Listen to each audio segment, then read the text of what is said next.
many Singaporeans are often using property as wealth creation or wealth preservation.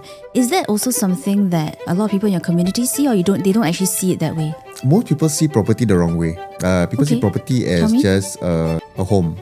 Yeah. Which is not wrong, but that's just one way to see it. Property is just a chess piece. Your first home is your first move. You have to think 5 moves ahead. Okay. So if you don't see property as a chess game, you will forever be stuck at your first move. Every move you do is very strategic. You cannot just plan for just one move and then hope for the best. Yeah. You have to plan after this move, what's next. Then after that, you go ahead with the move. Give us one thing that would help people to make the next move. Every move is personalized to the person. The best way to see it is, okay, let's go.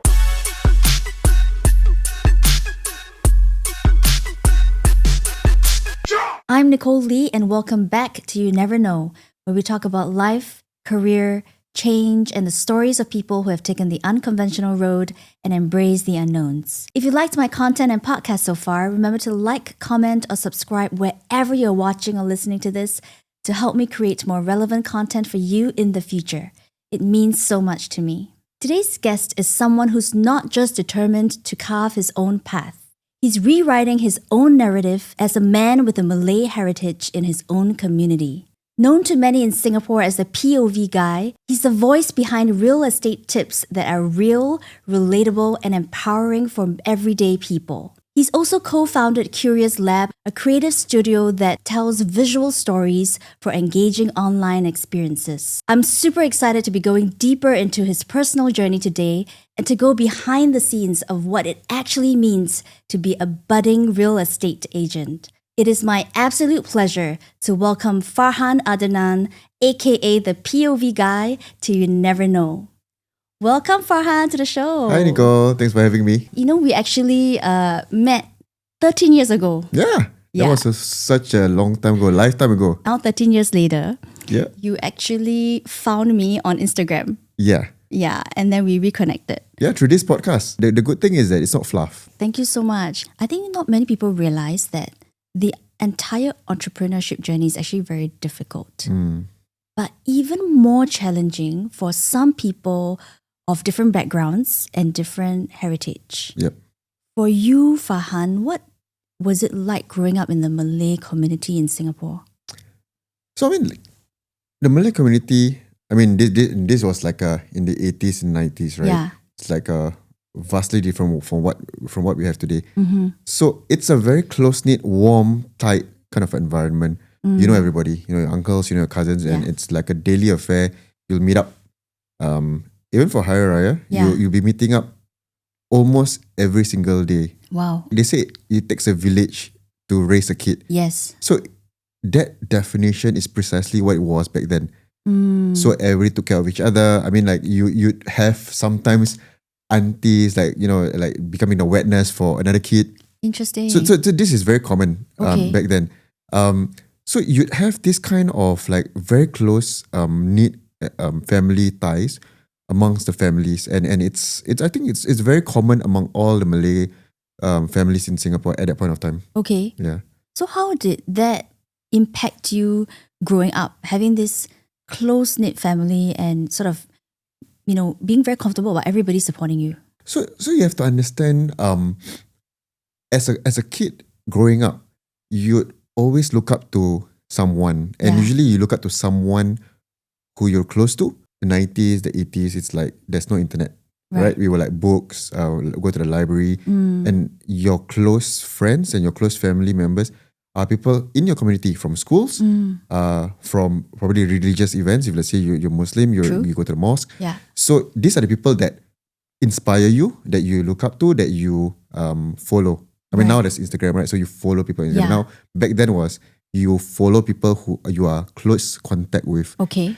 So the good thing and bad thing about that is that if let's say your community or rather the people around you during that part of growing up are savvy in certain things, then it's good. Then you can follow in their footsteps. Correct. And you have a pathway to something that you want to achieve. True. But if the people around you, their pathway is a certain pathway that probably their aspirations are different. They want to be successful in both. They call it successful in both afterlife and life. So they take it as in life, you just have to reach a certain level and that's it.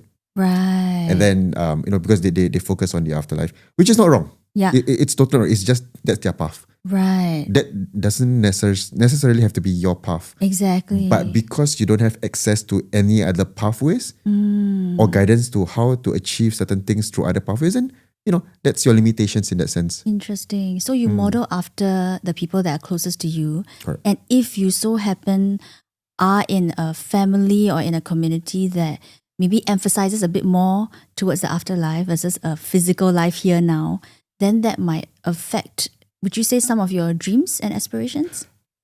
Yes and no. So, focusing on afterlife is, Yeah. for Muslims, that's the key. Yeah. Right? But also being able to say, you know what, this certain level of achievement, right, in current life Yeah. is enough. Right. It's more of knowing that you can actually push the boundaries. Why just settle for this level of comfort? Right. What if you could build something more? But then if let's say you see the people around you, the community is like, that's enough. Right. Because, at the end of the day, we're not here for, it's not permanent. Yeah. We're going to go somewhere later. So this is enough. So because of that kind of mindset, because of the people around you, Yeah. that peer pressure of not moving forward, Interesting. it affects you because you'll be like, okay, if it's enough for him, Yeah. then it's enough for me. Did you experience that as well? Because I remember during lunch when we talk about it, right? I think you did also mention like very comfortable. People are very comfortable with where they're at. But there are always two sides of the coin when you're comfortable, right? Yeah. Sometimes they say, you know what you know, you don't know what you don't know. Yeah. So if let's say you're not being exposed to like, hey, actually you can do more, then it becomes like okay, it's enough. But at that point of time, I think I felt like what I wanted was this. And then after that, what I could achieve from where I was standing, Yeah. because this was the only pathway that I knew was this. So then, okay, but maybe it's not for me because, like probably we don't have enough. A lot of self-doubt. Yeah. And then when we bring up to people, they were like, why you worry about this kind of stuff? Interesting. You don't have to worry because at the end of the day, you just do what you can, you be happy, and then, okay. Then you focus on the afterlife. Oh. Because then that's where you they call it be happy with what you have. Right. Muslims, you have this kind of thing like you just be content. Right. So, but why can't we push further? Why can't we get more? Not in terms of monetary sense, no, I but get it. get more in terms of like want Growth. to push in terms of like what you can achieve, Yeah. and with that you can help the community as a whole. Very good. Yeah, I fully agree with Because that. if you just care about this is what you can achieve, then it's just you. Yeah. Whereas now it's like this is what you can build Yes. individually. Then after that, you can also encourage the entire community to build it with you. Yeah. Then doesn't that bring up the whole community? Yeah. That's I 100% agree with it and I resonate with it as well. But it takes a lot of emotional maturity and also like a desire to want to be better and to help, right? Why do you think you felt this within you to actually want to do better? Because it's like you're going against the wave. You're going against the wave of your community, right? In terms of like the thinking, right? What was it inside of you that you think made you feel like, I want to be better, I want to do more? No, I think, okay, firstly, I have to give credit where credit is due. Yeah. My own parents, Yeah. they are also achievers. Mm. So even though they work full-time jobs, they do night classes, they improve. Okay. They set up businesses, they do investments. But end of the day, like I said, at that point of time in the 80s and 90s, you know what you know, you don't know what you don't know. Agree. There's no such thing as internet. Yeah. So whatever they did was also based on the advice of people that they know. Yes. Agree. So sometimes it's a matter of what you tell your kids and when your kids ask you questions and then like when you give answers, sometimes you fear that you give the wrong answers in fear that you guide them the wrong way because you haven't gone through that path. True.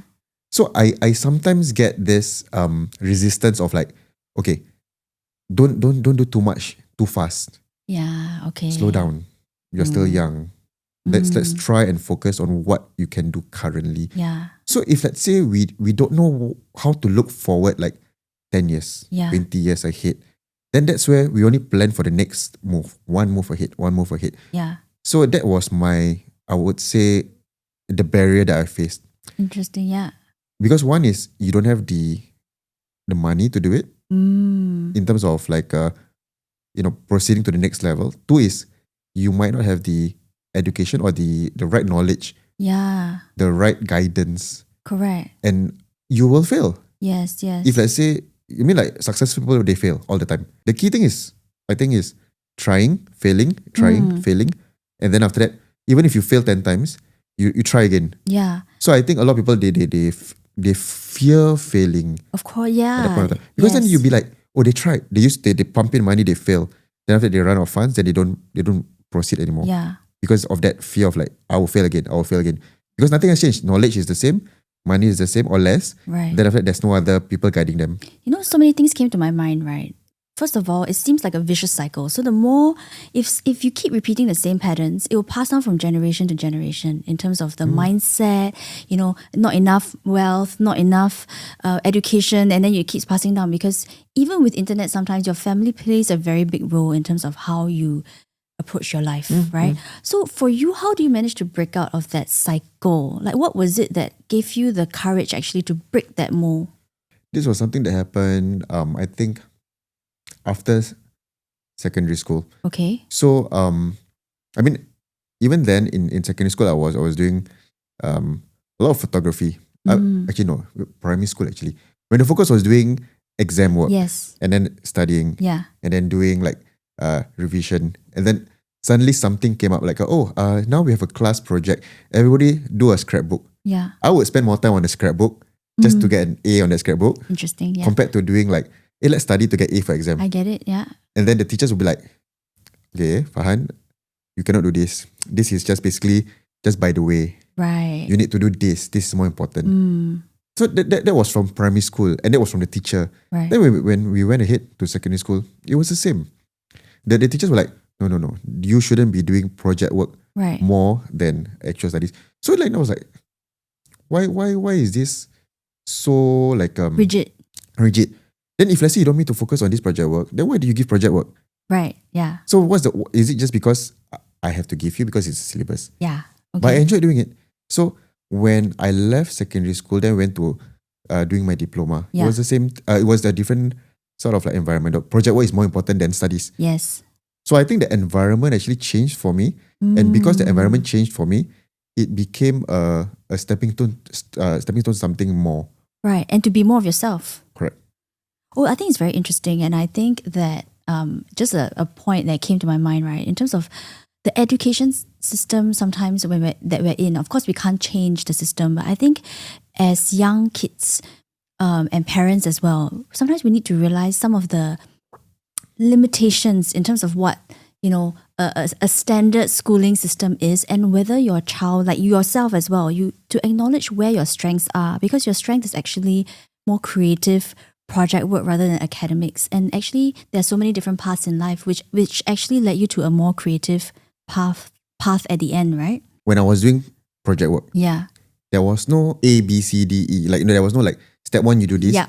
step 2 you do this. Yeah. Whereas for studying was like, okay, especially when you do maths, like you have to do like, okay, this step first, and then you get to this. So I enjoyed not being given steps. I get it. I Yeah. enjoyed just building your own work and then Right. like navigating your own path Right. to get to your own end results. Right. So by being yourself, by leaning into your strengths, it helped you to question some of the beliefs that you had sort of growing up, the limiting beliefs, right? In terms of like you can't do something. Correct. Yeah, Right. I think it helped. Like, because when there was a path of resistance, then like, okay, you go like, hey, this one doesn't work. What can we do next? Yeah. Instead of like, hey, this one doesn't work. Okay lah, that's the end. Right. Which a lot of people in the community have that kind of mindset, you think? I think it's in every community. Yeah, But yeah. in my community, I Yeah. think it's more apparent because we have less, I would say, support. Tell me about that. So less support, I mean, in terms of like people who have succeeded. Interesting. Yeah. People who have and not saying that No one has. not saying that one community is better than another, Yep. but certain communities have more success, and that success becomes a peer pressure kind of environment. Yeah. So when you see, hey, this guy can succeed, you have someone to model over Yeah. compared to, oh, my community, oh, that's it. Then, oh, this guy, this is the best that he can do. Okay lah, that's my community. Right. So I believe that if, let's say, we don't take the first step to be a role model to the younger ones, Yeah. then there's no one they can look up to.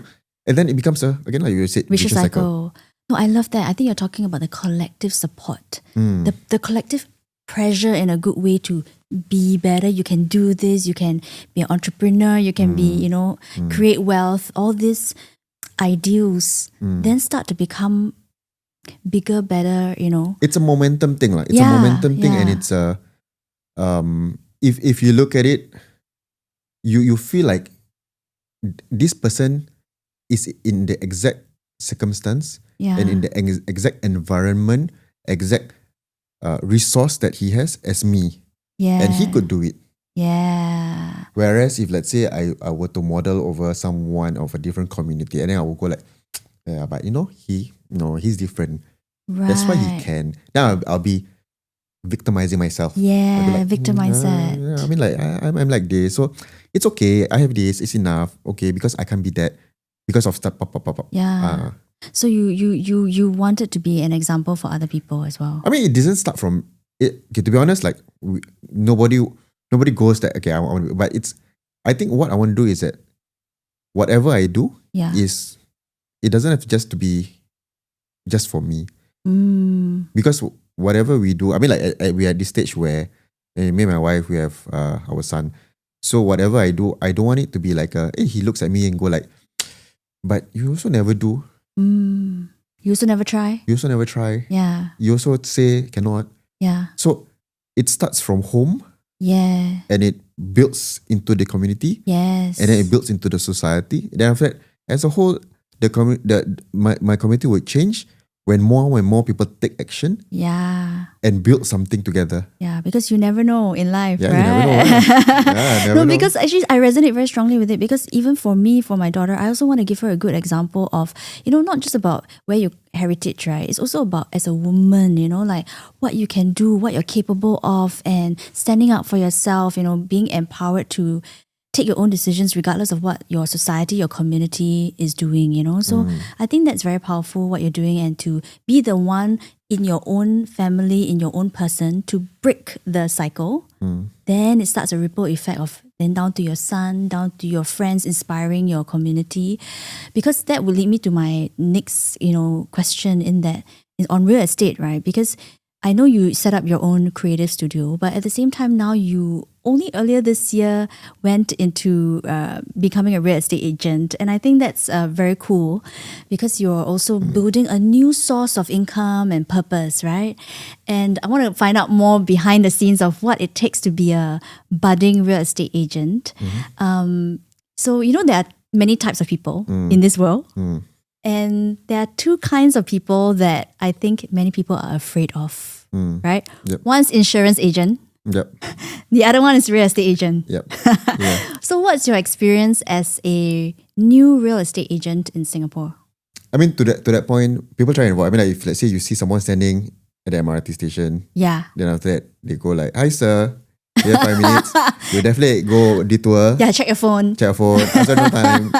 Yeah. I think it's normal. I mean, it's normal for even for me now. If let's say I get a call, a cold call, because I run a video production business, and like people call me like, "Hey, is this Curious Lab? Is this Farhan? Oh, have you heard of the government grant?" Then they will just ask you that, "Hey, can you take the government loan?" So it's very salesy. It's very I want to sell you something, and I want you to buy now. Because I want to close and I want to meet my quota. So I think that's the approach with many agents. Yeah. Because at the end of the day, they're in sales. Whereas I take a different approach. My purpose is not to close. My purpose is not to have this quota that I have to meet every single month. Right. My purpose is, it comes back to what I wanted to do back then, was to build something, to help the community. Right. To be something more than just, okay lah, money. Like that's the reward, Yeah. but that's not the journey and purpose. Mm. So the purpose is to help the community through real estate and getting people to see real estate as not just a home, but a stepping stone to something more by doing asset elevation. So when I speak to you, I go like, Nicole, Yeah. so you want to sell your house? Okay. Then you say, no, I don't want to sell my house. Then most of the time the conversation ends there. Okay lah, then you are not my client for this next 6 months. I go Okay. for the next client. Whereas my conversation should be, Nicole, what is your plan with your house? Oh, no plans. Okay. Do you know that with your own property, you can actually use it to have this journey, and then at the end of the 30-year journey, you can retire with a good sum in your pocket and still have a home at the end of the day. Does that sound good? You know, then if that's something that sounds good, I will work with you. If you find that, no, I'm not into it, okay, fine. I'll help the next person. Right. So it's not like I'm trying to sell you something. I want to partner you and I want to work with you to build something with your property so that you can retire well. Either Right. in a space that you enjoy, a location that you enjoy, Yeah. or with some money in your pocket for retirement. So Yeah. that's what I do. I think that's a very good approach. How do you come to this approach, and why do you think so many people are still, forcing their way through getting a sale or a transaction? I think it's purpose. End of the day is purpose. Right. What's your purpose in becoming a real estate agent? Agree. Or If you're- becoming anything, or right? becoming anything, Yeah. You can be a what? Ice cream, Ice cream seller. seller. Yeah. Just to earn $1 a day. Yeah. Or you can be an ice cream to make people happy. Yeah. So what's your purpose? So at the end of the day, it boils down to that. If let's say you find that my purpose as a property agent is because I saw someone making $1 million this year Yeah. and I want to be that, good. But then how long can you last with that mindset? If let's say you have an iron will and you can go like, I don't care, I get rejection 10 times a day, I will go out and do it, good. But then after a while, you will burn out. Whereas if let's say your purpose is, I want to help, whether that person rejects you or not, you are happy for him. If let's say I give you the advice that you need and you don't use me as your agent, you don't work with me, it's okay because maybe that point of time, you're not ready. Yeah. But I want to help. So I have so many other Singaporeans that I can help, or so many other people that are staying in Singapore that I can help. Right. So I don't feel like I lost. I feel like I've educated you, I've imparted my knowledge to you, and Yeah. you're not ready yet, I will help another person. Yeah. So my time is being put to use to help the community. That's a very, very meaningful mindset, energy, and approach. Because when you talk about purpose, it cuts through every single thing in your life. Because, why even people who are earning a lot of money, at the end of the day, they still feel empty inside, and that, no matter how much money you make, you still feel that. It's because there is this lack of why are you doing what you're doing, right? So I think I really resonate with what you're saying, right? So how do you come to this idea of what purpose do you want to have as a real estate agent? So actually, I got my license not this year. I got my license about 2 years ago. Okay. But at that point of time, I told myself I'm going to be a part-time agent because I have a video production company to run. Why did you start in the first place? I started because it was COVID. Uh-huh. There was nothing to do. Me and my wife just sat down in front of TV and just watched the Zoom sessions Yeah. to go through the course. And then I got my license. So that's why we started. Okay. Yeah. So that's why I thought, okay lah, we got a license, just become part-time. A deal comes in, the deal comes in. Okay. But then I won't push myself to get clients. Okay. But then it changed for me because suddenly this year, one of the friends that I have approached me, hey, you know what, Farhan, can you help me sell my house? Then another. Then after that, my thought was like, wow, this year we're going to make a quick buck. Without doing anything, they approach you. I mean, of course, I do tell them, hey, I'm a property. I mean, this was previous years. Uh-huh. I'm a property agent. By the way, I'm a By the property. way, I educate them. But then when nothing closed, the problem was that point of time when nothing closed and I kept doing and doing and doing, I felt like, what am I doing wrong? Right. What am I doing? What am I lacking? Okay. Am I too pushy? Am I not a good agent? Am I not knowledgeable enough to impart something to you? So every rejection Yeah. felt like a step. Felt personal. Felt personal. Right. You didn't use me, use another person because you don't like me? Interesting. Okay. It felt that way. Yeah. Then this year something changed. One of my mentors told me, what's your purpose? Is it to retire yourself and your family? Is it to retire your parents? Is it to retire? why is it so inwards? Why is it me, my family, my family? It cannot be that way. If your purpose is just inwards, then people don't care about you. People don't care whether you want to retire yourself or your family. Nobody cares. True, yeah. People care about in a world where everybody cares about themselves. They only care what can you bring to the table for them. Right. Right. So then it clicked for me. It's like, yeah, actually, I love helping others.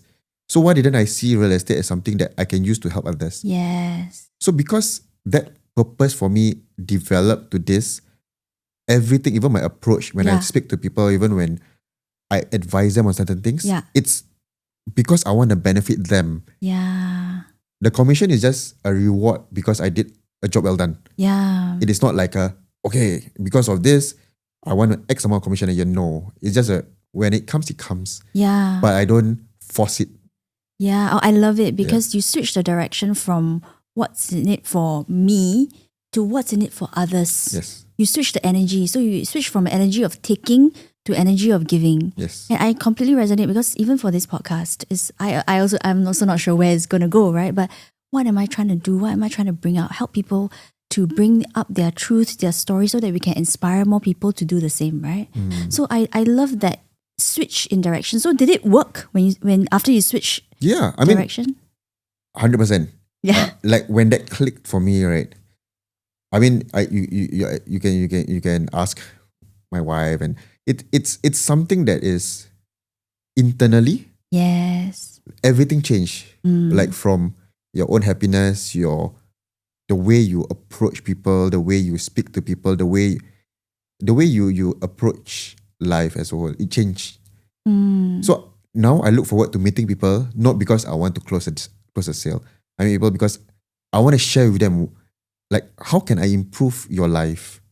How can my knowledge be imparted to you, and like you can use it to just value add to your property and then retire well. Yeah. Because when you come from a deeper place of purpose, your energy shifts, and then you also attract a different kind of crowd. Do you realize that? Yeah. Or you realize that people are coming to you more? Yeah. So I mean, like when I flipped that switch, I didn't see negativity anymore. Like for me, it felt like, okay, whatever I impart to you, whether you smile and don't use me, it felt like, okay, good. I did my job I followed my purpose, and I gave you what I could give you. Right. And that's enough. And that helped people to then be interested after that. Yeah. So most of the time they were like, okay, let's work together, and then let's do this. Right. Because I think the intention is right. Yeah, and they could feel it. Right. Yeah, intention over transaction. Correct. Intention over transaction always. Okay. So, there are many real estate agents in Singapore, right? Yeah. We get calls all the time. How did you manage to stand out? Because I know that in the past few months, you made a lot of progress on your sales, your clients, etc. What do you think you had to do to make yourself stand out? So it was a lot of trial and error. I mean, I only started full-time in January. What I did is actually, and this is basically with a group of friends. Yeah. It wasn't just me alone. We started approaching the community every Friday. Yeah. We have a little booth outside Masjid Sultan. Okay, at Arab Street. Arab Street, yes. Arab Street. In Singapore, yeah. And then all of us, we go out 15 minutes before prayers, 15 minutes after prayers, to just engage the community. And it's not to close a sale. It's not to sell them anything. It's basically to go out and ask them, is there anything we can help you with your property? And also we give them a treat every Friday, a free teh tarik. Oh, nice. So with that, it became like a weekly affair. And that created this cadence, a momentum every Friday. We're going to show up. Yeah. We're going to follow up with you, and we're going to level up with you every Friday for the whole of your lifetime. So you know that we're never going to run. We are here every Friday. You can find us whenever you want. If you don't engage us today, if you want to be engaged next week, you come next week. Yeah. I love that because it's consistency. Yep. It's relatability to your community. food. Food brings people together, teh tarik, right? And then it's also education, Yeah. right? So why? I'm just curious if I dig a bit deeper. I mean, a lot of people might come for the teh tarik, which is fine as well, right? Is they get a free teh tarik, which for people who are outside of Singapore is a local Singapore tea, right, with milk, right? And they tarik. They tarik means they pull. They pull. Aerate it. They aerate the tea. For those of you coming to Singapore, you should definitely try teh tarik, right? But people come for the free tea. But what else do you think people are actually coming for? They know that you are always going to be there. Okay, that's one. And they know that you are there not to sell them anything. Okay. You are there to just have a conversation with them. So the thing about it is that why it works every Friday and not any other day Yeah. is because every Friday, the community comes to the mosque Yes. to pray and to be cleansed. And they are there with the right mindset of they want to receive. Right. And they want to be closer to God. Right. Okay. So in that sense, for us as well, we also want to be there to receive the blessings Okay. every Friday. Okay. And also we want to get blessings by giving something. And also because we are in this zone of being closer to God. So they call it ibadah. So it's like whatever that we do on Friday is also because of God. Right. Okay. So we give freely Right. and happily. Right. So everybody is in this zone. Everybody is in this Energy of giving, of receiving, of like, being closer to God. Okay. So it's a oneness every Friday. Very nice.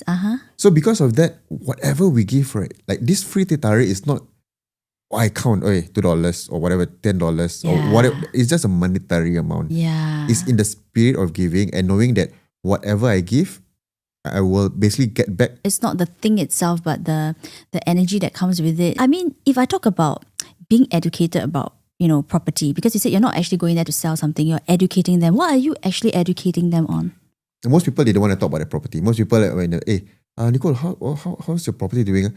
If I don't know you, it's the first time, why are you asking me this kind of personal question? Yeah. It's like I'm asking you how much is in your bank account. Correct. You never tell me. Yeah. So what do you ask them? So the approach is very simple. The approach is, what can I do to help you understand your property journey better? And it's more of a question about whether you know what you can do with it. Right. So the difference is, I'm not trying to sell you, but I'm trying to give you knowledge so that you can do something with your property. Okay. That's the big difference. Okay. I'm curious, right? Because many Singaporeans are often using property as wealth creation or wealth preservation. Is that also something that a lot of people in your community see, or they don't actually see it that way? Most people see property the wrong way. People see property as just a home. Yeah. Which is not wrong. Yeah. But that's just one way to see it. Okay. What we need to see is property is just a chess piece, right? Interesting. Your first home is your first move. You have to think 5 moves ahead. Okay. So if you don't see property as a chess game of a 5 move or 10 move kind of a game, or rather not a game, a 5 move kind of strategy, then you will forever be stuck at your first move. So every move you do is very strategic. So that's something that a lot of people, one, they might see it as a chess game, but then they don't know how to make the next move because it's a strategy game. Interesting. Okay. So what we do as real estate consultants and agents are to basically educate you, give you the right knowledge, give you the right tools to utilize to ensure that your next move is the right move. Right. And it's not just the next move, it's 5 moves ahead. Interesting. Because at the end of the day, you cannot just plan for just one move and then like hope for the best. Yeah. You have to plan after this move, what's next. Then after that, you go ahead with the move. Give us one thing that would help people to make the next move. To be honest, every move is different, personalized to the person. Okay. Your situation, okay, your salary, your family size. There's a lot of ways to make moves. Okay.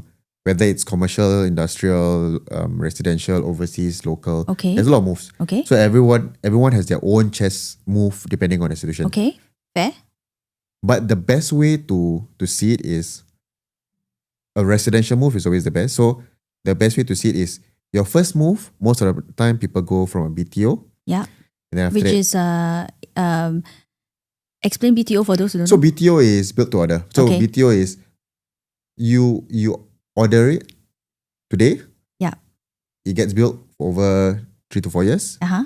Then after that, you move in. Yep. Then you collect your keys, you move in, and then you can only sell it in 5 to 10 years. Yeah, and this is very unique to Singapore. It's very unique to Singapore. Right? It's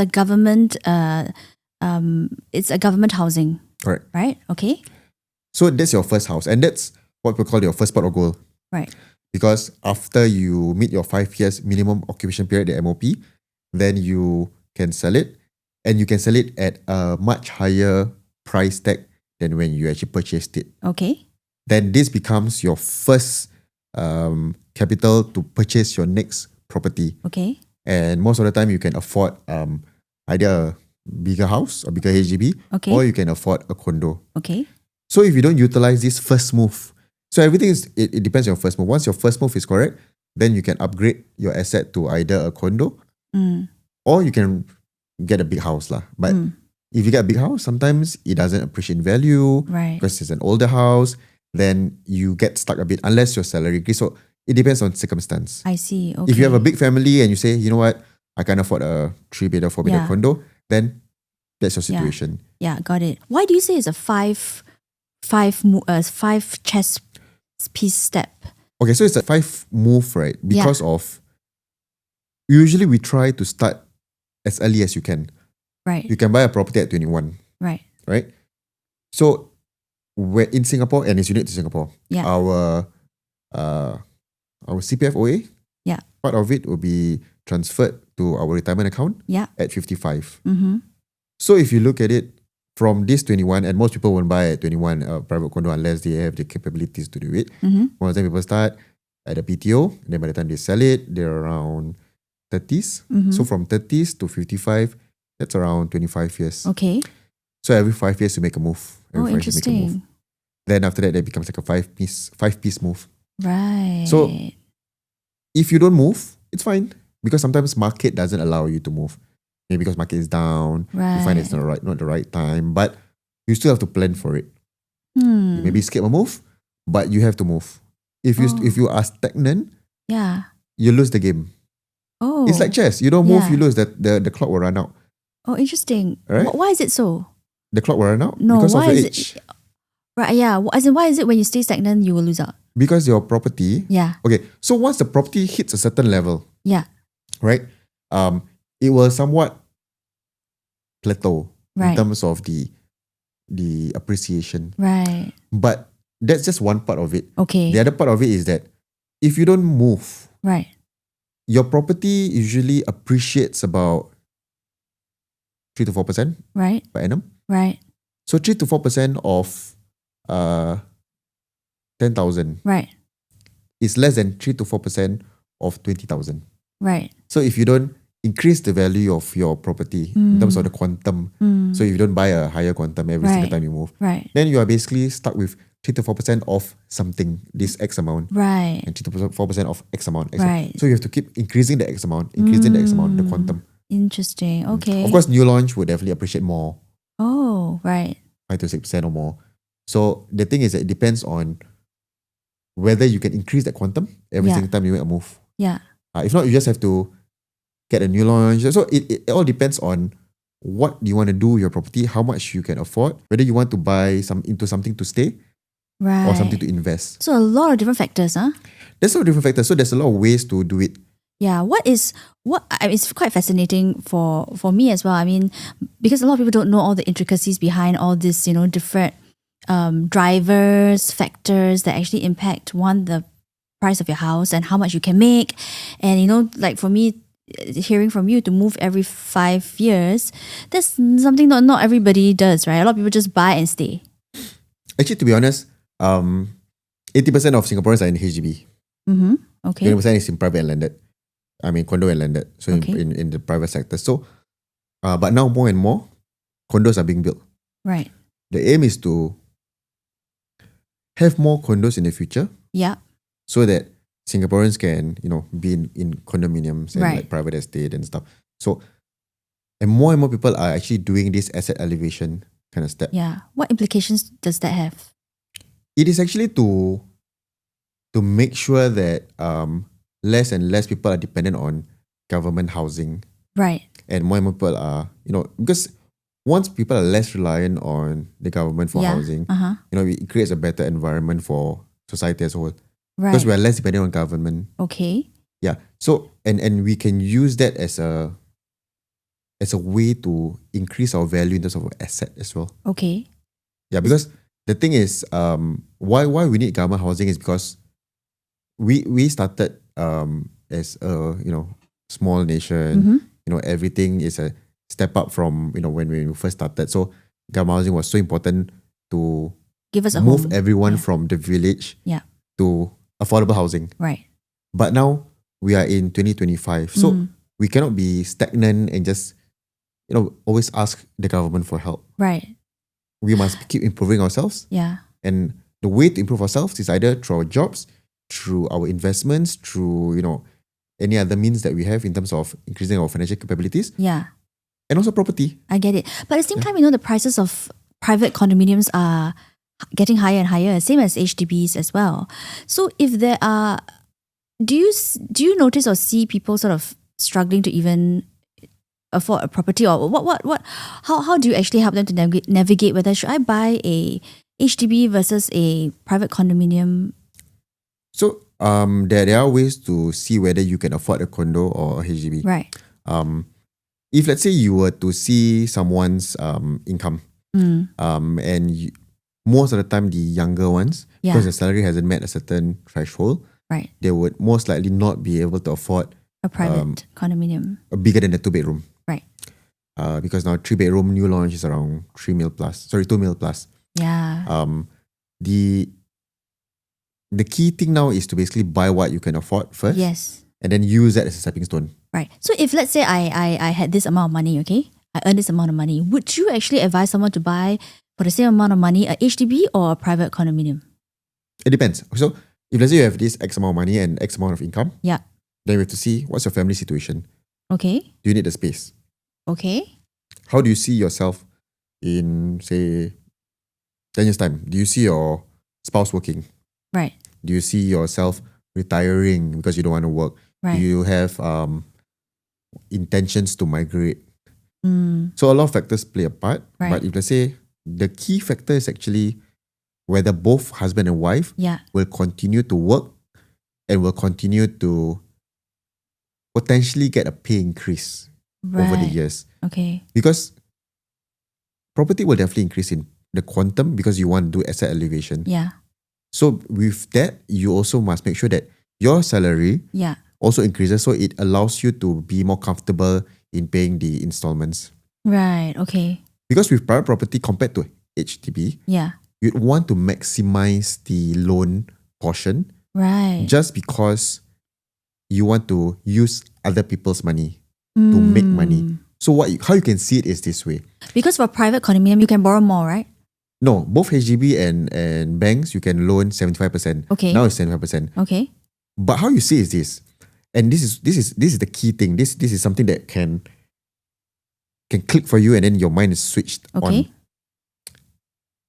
How we see it, and in terms of property investment and asset elevation, is this: up to the age of 65, because you can take a loan up to 65. You can take 75% loan on the property value. Okay. So how much you put into the property is only 25%. Okay. 25% of 1 mil is 250K. 250K. So based off this, usually your profit is around 150 to 200K. Okay. Okay. So based off this, right, after you hold for 3 to 5 years, that means after you pay your stamp duty, after you minus off maybe bank interest, right, your profit of the first 25% you put in is actually around 80% of 250K. Which other investment vehicles gives you 80% profit? Right. I mean, even if you go through insurance or 10% max, 12%, unless you're those people who have access to those high net worth, kind of like investments. But 80%, a solid investment, secure investment, as secure as it can get because it's property in Singapore. And you can repeat this until you're 65. Right. Which other investment vehicle in Singapore gives you that? Right. So once you look at it this way, right, every time I put my money in, I get about 80% returns if I put into a good property. Okay? Yeah, so I it mean, of course, depends, right? It's investment, right? So, but most of the time, if you put it in the right one, you get that returns. Yeah. So that's how you can see it. Like, wow, then why am I not doing it more? Yeah. Because once you're above 65, Yeah. your 75% goes down to 55% loan. Then of course it gets harder to make money. Right. Because you have to pay more upfront. Yeah. But now you only put 25% and then you get the returns. I mean, of course, I'm not promising that you can get that, 80, but that's basically a projection. Right. Be it based on buying into the right project, buying in the right time, exiting at the right time, and you only put up 25% because you can take up to 75% loan. Right. No, I think it's very interesting. I think a few things stood out for me. One is the flipping every 5 years, because that sort of gives you a bigger base to then make, when you actually make 3-4%, let's say per annum, that bigger base also gives you more money, out every 5 years, right? But I think the other thing that you also mentioned is it depends on whether you buy the right property, right? And give us one tip about what do you mean by right property? Location? Okay, so when you buy, you have to look at it as I buy, in the future I need to sell. So you have to buy with the mindset of what would the next buyer look out for. Right? So you buy and plan your exit. Not just whether you like it. Not just whether you like it, correct. Interesting, yeah. You can't just go to the property and go like, wow, I love this so much. I'm going to keep this. I'm going to buy it. No. You have to look at this. Okay, I'm going to buy it. And then when I sell it, how would my agent market this unit? Yeah, very interesting. Yeah. So a few factors. One is near to amenities, near to MRT, near to schools. These three things most important. So amenities means malls, supermarkets, wet market, all that stuff. Near to MRT. So MRT is a bonus. Train stations, connectivity. Then near to schools. Yeah. Because now parents are always like into sending their kids to the right primary school, right? So these three factors play a part. And then after these three factors are met, then you look at the next thing, which is basically, will this project will this project make money? And how you see whether this project make money? There's a few factors you can look at. Yeah. If you really want to make sure that the price keeps increasing, you have to see how agents value the property in terms of like when they put the marketing price. So if the project doesn't have enough transactions. Yeah, that's something I just recently learned. Actually, it's something relevant. Yeah. So if let's say the project has maybe 100 units. Yeah. And this year, only one unit sells. Yeah. And then that unit sells at a very low price. That's it. That's your benchmark already. That's your benchmark. Yeah. So you can't justify selling at a higher price because it just sold at a low price. Yeah. But if let's say the project has a larger amount of units, like 400, 700. Yeah. Now, of course, this year, maybe instead of one transaction, there's 20. So if let's say you look at it, I mean, it's a double-edged sword. If let's say all the 20 sells at low, then you're stuck. Yes, but you have a higher probability. Correct.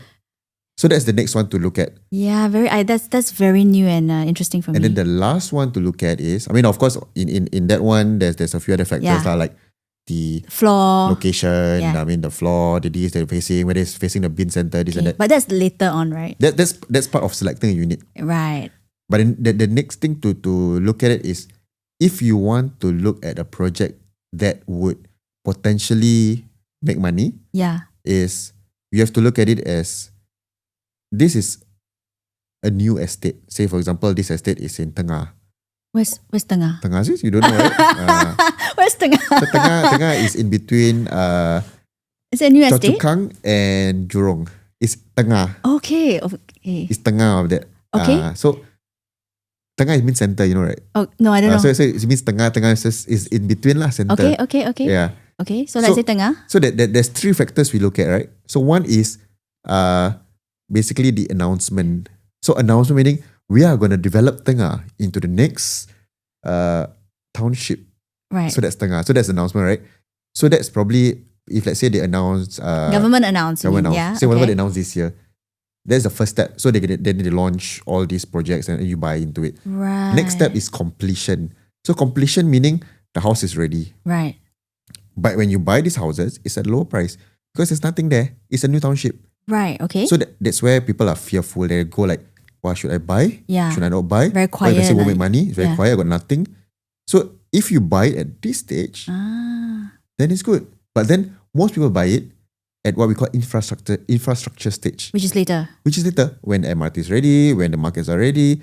So then the value goes up because everything's ready. Right. So if you buy it at the third stage and you want to make money, it's even harder because people already bought it at the announcement stage and the completion stage. Yeah. So if you buy at first two stages, yeah, good. You buy the last stage, infrastructure stage, then Interesting. so having the yeah. right knowledge and having the right guidance on when to buy, where to buy, how to buy, it matters so much. Wow. It's not just an impulse emotional. It's it's so nice, got market, wow, wow. Oh, wow. this condo looks so beautiful. Yeah. Yeah, which is usually quite the case sometimes. Correct. And then even if the condo is beautiful, Yeah. then finding the right unit, whether you want to buy the highest floor, whether you want to buy middle floor. Yeah. Is it worth it? Is it worth it? Yeah. Are you gonna be paying too much for it? All this information is there. It's Yeah. out there. Yeah. It's whether you have access to it. So the key thing is actually access. Once you have access to this information and how you use this information Yeah. to your benefit to Yeah. strategize your purchase, then your goal. Wow. so- love it, man. So Yeah. many things. I didn't know many of these as well. It's Yeah. very useful. It's actually very simple, Yeah. yet it's complicated because it comes with experience. It comes with having the right data Yeah. and analyzing the data and knowing what to look at in the yeah. data. And also because you have the perspective of what people are doing, what people are buying, what successful property investors have done, right? So you can actually sort of also see the landscape and see what what works. Yeah, and you also know what's in the developer's mind when they actually bought this plot of land and why they actually chose this plot versus that plot. Why they develop it this way Yeah. instead of that way. There's a lot of like rational behind a lot of things. It's just that you don't have access to it, or rather, the public doesn't have access to this kind of stuff But unless the agents have. the agents have it. Yeah, but it's also depending on how the agents use it. So the agents have it, but the thing is that not every agent is the same. Yeah. It's like Yeah. The information is just information, what? yeah, it's like being a teacher, right? Yeah. Like if let's say you're fresh out of NIE, Yeah. you know this base level, but if you don't improve yourself, go for your masters, go for your PhD, you only be like basic. Yeah. So why some teachers excel better at inspiring their students Yes. compared to others? It's because everybody comes off NIU with the same base knowledge, but Yes. then they improve. Yeah. And also your passion. and passion, yeah. Yeah. Your passion, your purpose. Yeah. Right. And also your Focus. focus in wanting to help So people. if you have like, for example, 30 students in your classroom, but your focus is to just get through the day, then you won't be able to touch the lives and improve their lives, and they don't grow up becoming, successful people. If let's say they have no motivation of their own, or they Yeah. don't meet other inspiring people. Yeah. But if let's say you focus and devote your energy individually, each of them, 30 of them, Yeah. giving tailored advice to each and every single of them, there's a higher chance that these 30 people get to go and be better people in the Yeah, future because love of what you inform them and because of how you guided them. Love it. Yeah.